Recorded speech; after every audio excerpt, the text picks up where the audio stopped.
अरे भाग्यवान, मेरे जूते कहाँ रखे हैं? मुझे बाहर जाने में देर हो रही है। तभी मालती कमरे में आती है। ये रहे आपकी जूते। मैं इन्हें साफ करने के लिए ले गई थी। अरे वाह, तुम कितनी समझदार हो।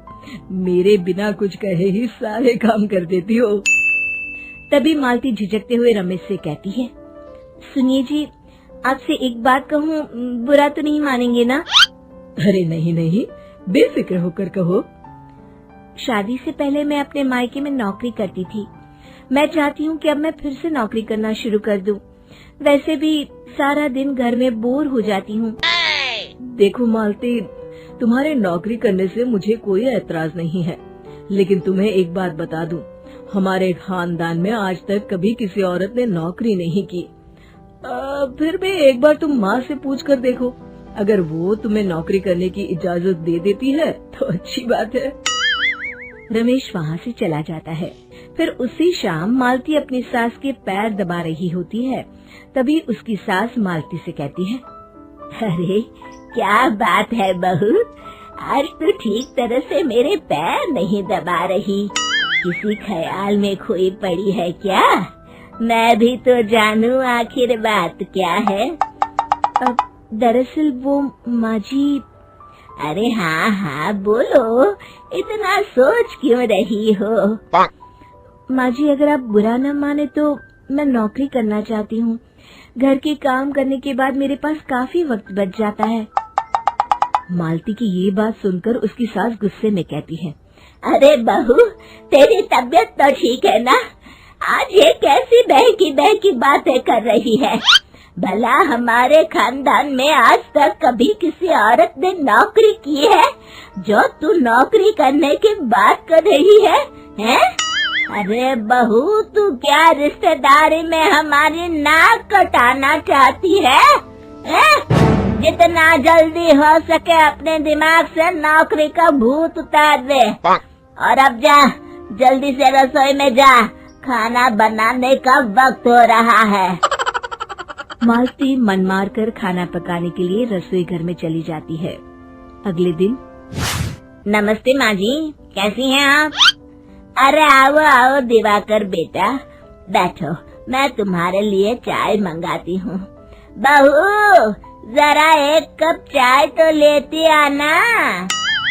फिर दिवाकर एक फाइल खोलकर मालती की सास के सामने रख देता है। ये देखिए माँ जी, ये है पिछले महीने का हिसाब और ये रहे मुनाफे के रुपए।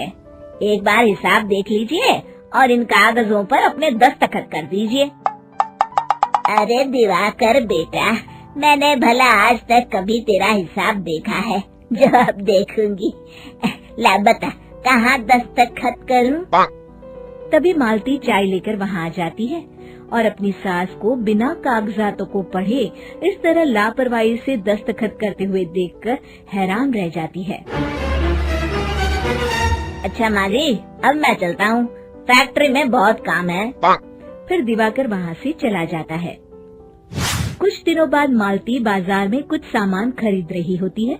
तभी एक बूढ़ा आदमी उसे आवाज देता है, अरे मालती बेटी, कैसी हो? मुझे पहचाना? मैं तुम्हारी कंपनी में मुनीम का काम करता हूँ। हाँ चाचा जी, मैं आपको बिल्कुल पहचानती हूँ। कहिए, कैसे हैं आप? मैं तो ठीक हूँ।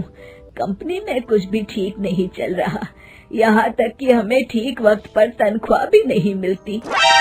ये आप क्या कह रहे हैं? अब क्या बताऊँ, आप लोग तो कभी हिसाब किताब देखने दफ्तर आते नहीं। मेरी मानो तो एक बार आप लोग दफ्तर आकर सारा हिसाब किताब देख लो, आपको असलियत पता चल जाएगी।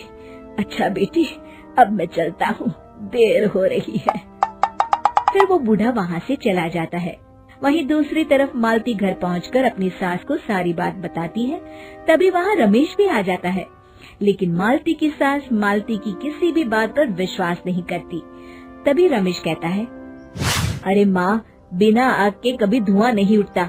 जब मालती इतना कह रही है तो हमें एक बार दफ्तर चलकर देख लेना चाहिए। वैसे भी हम लोग काफी दिन से अपने दफ्तर नहीं गए हैं। इस तरह किसी एक आदमी के भरोसे काम छोड़ना मुझे भी ठीक नहीं लगता। अगले दिन वे सभी अपने दफ्तर पहुंचते हैं और सीधे दिवाकर के कैबिन में जाते हैं। अचानक सबको एक साथ देखकर दिवाकर चौंक जाता है। अरे माँ जी, आप सब लोग अचानक यहाँ कैसे आ गए? अगर कुछ काम था तो मुझे एक फोन कर दिया होता, मैं आपके घर आ जाता।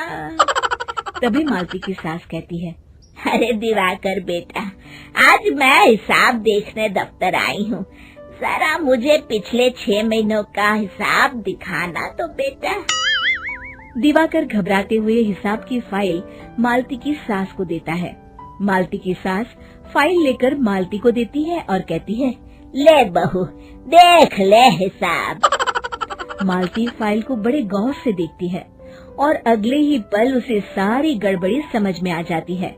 वो अपनी सास से कहती है, माँ जी, मुनीम चाचा बिल्कुल सही कह रहे थे।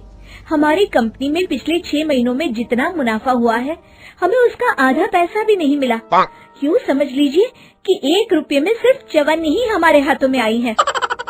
मालती की बातें सुनकर मालती की सास गुस्से से दिवाकर को पूछती है, क्यों दिवाकर, मेरी बहू जो कह रही है वो सच है? दिवाकर समझ जाता है आज उसका भांडा फूट चुका है। वो गिड़गिड़ाते हुए कहता है, मुझे माफ कर दीजिए माँ जी, मैं पैसों के लालच में अंधा हो गया था। अरे वाह दिवाकर, तू तो एक नंबर का चोर निकला। इतने दिनों से मैं तुझ पर आंख बंद करके भरोसा करती रही और तू मुझे ही चुना लगाता रहा। अभी के अभी निकल यहाँ से और दोबारा अपनी शक्ल मत दिखाना। दिवाकर वहाँ से भाग जाता है। मालती की सास मालती को शाबाशी देते हुए कहती है, बहू, आज मैं समझ गई कि पढ़ाई लिखाई हमारी जिंदगी में कितनी जरूरी है। मैं बहुत किस्मत वाली हूँ जो मुझे तुझ जैसी बहू मिली है। शिक्षा, पढ़ाई लिखाई का इस्तेमाल सही जगह करके हम दुनिया में बहुत कुछ बदल सकते हैं।